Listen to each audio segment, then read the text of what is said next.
What if you didn't have enough room to ever turn around? What if you couldn't stretch out your arms or your legs?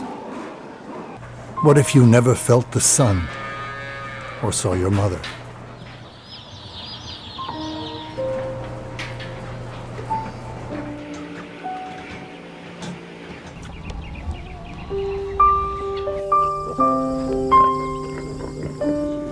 What if you were able to improve the lives of animals raised for food by making a few simple choices?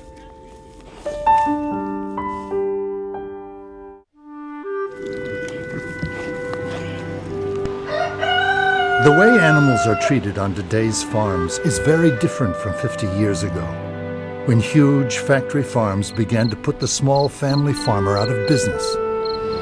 Huge windowless buildings replace red barns in order to cram as many animals into as small a space as possible. I'll never forget the first time I stepped foot into a battery cage factory farm. As far as my eye could see were cages upon cages upon cages of birds crammed in so tightly that they could barely even move an inch. Suffering was all around. Like most animals crammed into today's factory farms, chickens struggle to survive the disease-ridden conditions. Many die anyway. There were dead birds in cages with live birds. Some of these dead birds had turned into corpses that had been matted down pancake thin, forcing these birds to live and sleep and eat on top of this rotting, decomposing corpse.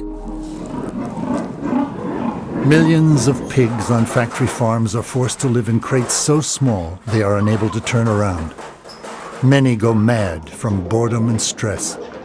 Many studies show that pigs are even smarter than dogs. Who would ever even think about taking their dog and putting her in a tiny crate where she couldn't turn around for 4 months on end without reprieve? Yet that is the fate of millions of pigs in our country every single day. A single day is all calves on factory farms are allowed to spend with their mothers before they are taken away to live out the rest of their lives, chained in tiny crates. Once chained by the neck inside of that veal crate, that calf will never again see his mother. He will never play with other animals. He will never even turn around. In fact, the first time he'll be walking again is when he's taken to the slaughter plant.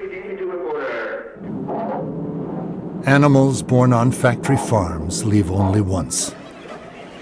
It's difficult to even imagine what the last few minutes of these animals' lives are like. But imagine a pig who's fatigued after traveling for days to the slaughter plant with no food, no water.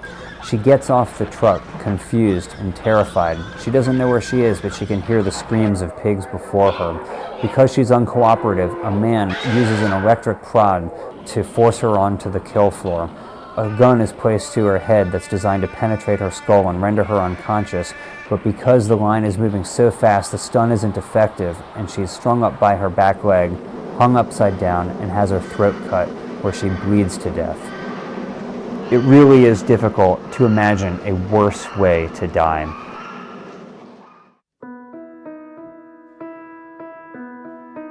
As difficult as conditions on factory farms are for animals, the efforts of dedicated animal advocates have renewed hope that factory farming can be ended.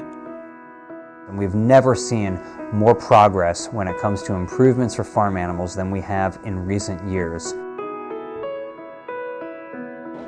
But for pigs imprisoned in crates or chickens crammed in a battery cage, the most important person is you. Each one of us has a role to play when it comes to ending factory farming. We can choose to leave animals off of our plates altogether. We can choose to reduce the number of animals who we eat. Even something as simple as not buying eggs from caged hens makes a big difference for farm animals. To turn around, to stretch out wings, to feel the sun. Every day we make choices that can change the lives of thousands of animals. Animals who until now we've overlooked.